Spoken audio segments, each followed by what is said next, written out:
নিয়েছিলাম 3,000 টাকা, মনে নেই? তুমি আমার কাছ থেকে ধার নেওয়া টাকা ফেরত দিচ্ছ? হ্যাঁ। আমি তোমাকে বাকি বড়দের মতো ভেবেছিলাম তুমি টাকা ধার নিয়ে আর ফেরতই দেবে না। বুঝে নাও। এটা কি? আরে 2,000 টাকা এটা, অনেকদিন আগে নিয়েছিলাম, ভুলে গেছো তুমি? তুমি কত ভালো গো, আর আমি মনে মনে তোমাকে কত খারাপ কথা বলেছি। বুঝে নাও। কি করে?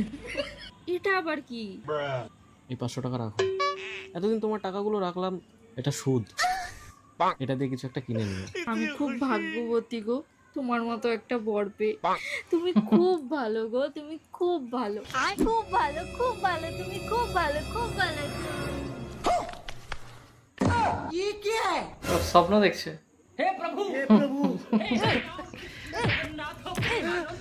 মারছো কেন? পারবো না তো কি পুজো করবো? হ্যাঁ, টাকা ধার নিয়ে টাকা দেওয়ার নামে পাত্তা নেই, ফালতু লোক একটা।